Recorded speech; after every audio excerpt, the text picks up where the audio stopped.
तो देखते हैं यहाँ पे क्वेश्चन नंबर 3 में हमसे क्या पूछा गया है। In the following statements tick T against those which are true and F against those which are false. तो हमें जहाँ पे ट्रू है उसको टी लगाना है और जहाँ पे फॉल्स है उसको एफ लगाना है। Sound can not travel in vacuum, तो ये हमारे यहाँ पे क्या होगा, ट्रू होगा।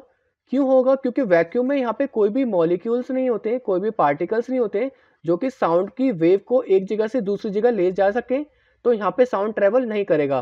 तो इसका यहाँ पे क्या होगा, हमारा ट्रू होगा। क्या होगा यहाँ पे? ट्रू होगा। तो टी पे टिक लगा देंगे। बी में यहाँ पे पूछा गया है द नंबर ऑफ ऑस्किलेशन पर second of a vibrating object is called its time period. तो यहाँ पे क्या बोला गया है? नंबर ऑफ ऑस्किलेशन पर second of a vibrating object is called its frequency होगा। क्या होगा यहाँ पे? फ्रीक्वेंसी होगा, ना कि यहाँ पे टाइम पीरियड होगा। तो ये यहाँ पे क्या होगा? फॉल्स होगा। ये यहाँ पे हमारा क्या होगा? फॉल्स होगा। अब देखते हैं यहाँ पे सी पार्ट में हमसे क्या पूछा गया है। If the amplitude of vibration is large, if the amplitude of vibration is large sound is feeble. अगर यहाँ पे एम्पलीट्यूड ऑफ वाइब्रेशन ज्यादा होगा तो साउंड वहाँ पे काफी कम आएगी। तो ये ऑप्शन यहाँ पे क्या होगा? गलत होगा। क्यों होगा ये फॉल्स? इसलिए होगा क्योंकि जब यहाँ पे एम्पलीट्यूड ऑफ वाइब्रेशन ज़्यादा होगा तो वहाँ पे फ्रीक्वेंसी भी ज़्यादा होगी। फ्रीक्वेंसी ज़्यादा होगी तो वहाँ पे साउंड भी ज़्यादा होगा, ना कि कम होगा। अब देखते हैं यहाँ पे डी पार्ट।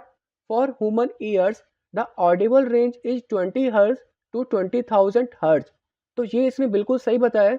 जो ह्यूमन्स की यहाँ पे सुनने की क्षमता होती है तो उसकी फ्रीक्वेंसी की जो रेंज होती है वो 20 टू 20,000 हर्ट्ज ही होती है। तो इसका यहाँ पे क्या होगा? ट्रू होगा। क्या होगा यहाँ पे? ट्रू होगा। अब देखते हैं यहाँ पे ई पार्ट।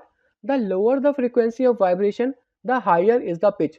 तो यहाँ पे बोला गया कि अगर फ्रीक्वेंसी ऑफ वाइब्रेशन कम होगी तो पिच ज़्यादा होगी? नहीं, ये एक दूसरे के डायरेक्टली प्रोपोर्शनल है। अगर फ्रीक्वेंसी ऑफ वाइब्रेशन कम होगी तो पिच भी कम होगी, अगर पिच भी ज़्यादा होगी तो फ्रीक्वेंसी ऑफ वाइब्रेशन भी यहाँ पे ज़्यादा होगी।